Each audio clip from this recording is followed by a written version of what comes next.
السلام علیکم ناظرین، میں ہوں آپ کی اپنی میزبان اقرا زینب۔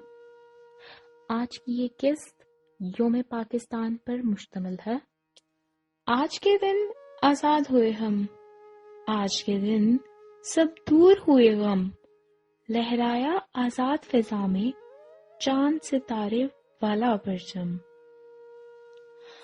تاریخ انسانی کے وراق ہمت و استقلال کہ ان سنہری داستانوں سے بھرے پڑے ہیں کہ جن کی خوشبوئے جاں فضا سے دنیائے علم و عمل ہمیشہ معطر رہے گی۔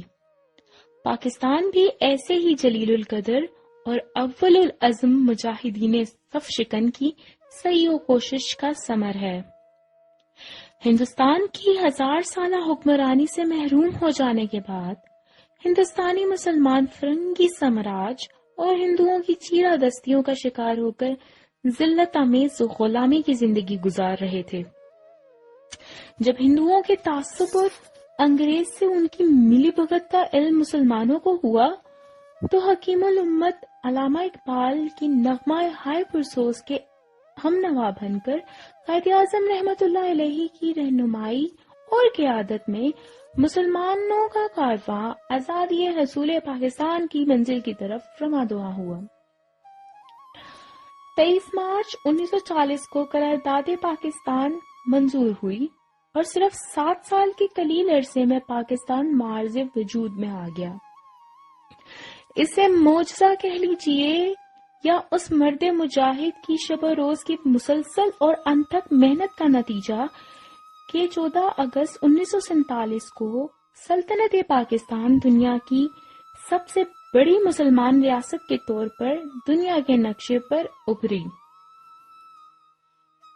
تعمیر پاکستان میں سب سے بڑی قربانی بذات خود قائد اعظم رحمت اللہ علیہ کی شمار کی جاتی ہے۔ اگرچہ قائد اعظم رحمت اللہ علیہ کا انتقال طبیعی موت سے ہوا، لیکن فی الحقیقت ان کی جلد جدائی کا سبب ان کی سخت محنت تھی۔ ڈاکٹرز نے انہیں مشورہ دیا کہ وہ زیادہ کام کرنے سے اجتناب کریں، مگر انہوں نے کہا کہ ہندو قوم جاگتی ہے، اس لیے گاندھی اور نہرو اگر آرام بھی کر لیں تو انہیں کوئی فرق نہیں پڑتا، مگر میری قوم سوئی ہوئی ہے۔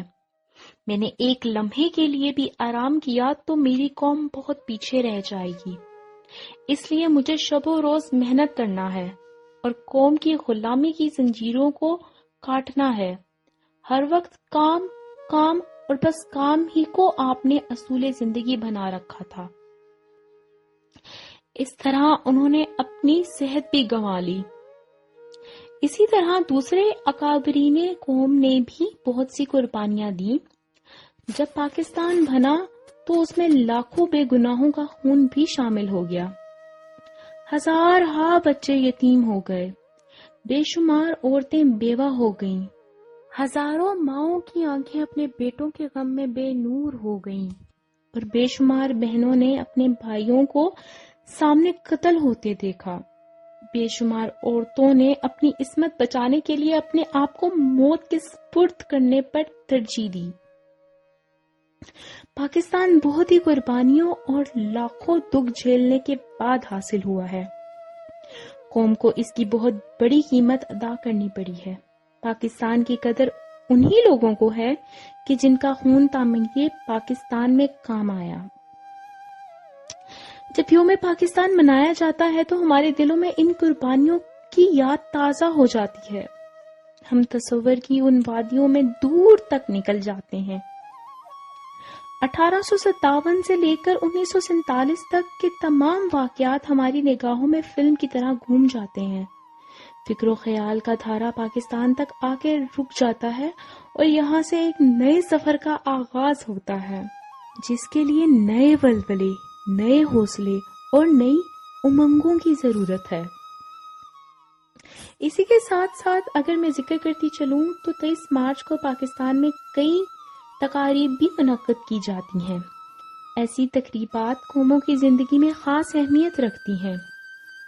قوموں کی ترقی کی دوڑ میں یہ مواقع اور یہ تقاریب ایک ہلکا سا ٹھہراؤ ہوتی ہیں، جہاں قومیں ایک لمحے کے لیے رکتی ہیں اور ماضی کی جدوجہد کا جائزہ لیتی ہیں۔ نئے عزم کا اعادہ کرتی ہیں اور آئندہ کسی بھی قسم کی قربانی سے دریغ نہ کرنے کا عہد کرتی ہیں۔ ایسے موقعوں پر تاریخ کو یاد کیا جاتا ہے، اسلاف کی معین کردہ راہوں پر چلنے کے عزائم میں نئی روح پھونکی جاتی ہے۔ ایسی تقاریب قوموں کو ایک ولولہ، ایک زندگی، ایک جوش، ایک عزم، ایک جذبہ دے کر جاتی ہے، جن کے سامنے تاریخ کے ایوان سرنگو ہو جاتے ہیں، پہاڑ رائی بن جاتے ہیں، سمندر راستہ چھوڑ دیتے ہیں، آندیاں رخ بدل لیتی ہیں اور دشمن غبار آلود ہو کر رہ جاتے ہیں۔ ہمیں کوشش کرنی چاہیے کہ یوم پاکستان محض ایک رسم بن کر نہ رہ جائے، کیونکہ جب کوئی رسم چیز بن جاتی ہے تو اس کی روح ختم ہو جاتی ہے، اس کی دھڑکنیں خاموش ہو جاتی ہیں اور ولولے ساکت ہو جاتے ہیں۔ قوموں کی زندگی دل زندہ سے عبارت ہوتی ہے۔ ہمیں چاہیے کہ یوم پاکستان مناتے ہوئے جلوس بھی نکالے، نعرے بھی لگائیں اور جلسے بھی منعقد کریں، کیونکہ قوموں کے ولولوں کے لیے یہ جلوس اور یہ جلسے بھی ضروری ہیں۔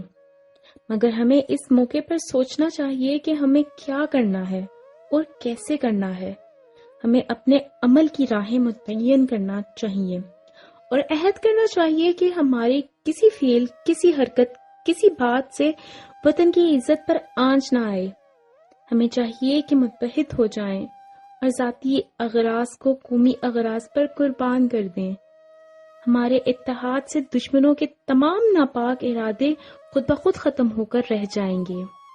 خدا کرے ہماری نگاہوں میں نگاہ مرد مومن کی سی کیفیت آ جائے، ہمارے دلوں میں یقین سما جائے، ہمارے قدموں میں استقامت اور حوصلے کی جرت آ جائے، ہمارے دل نور ایمان سے منور ہو جائیں اور ہم ایسے کارہائے نمایاں سر انجام دیں کہ جن پر تاریخ کو فخر ہو۔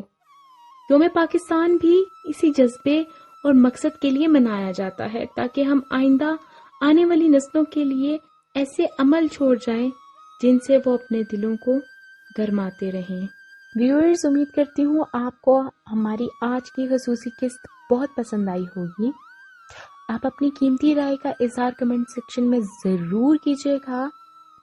آپ کی حوصلہ افزائی ہمارے لیے بہت اہمیت کی حامل ہے۔ اب میں آپ سے اجازت چاہوں گی، دعاؤں میں بہت یاد رکھیے گا۔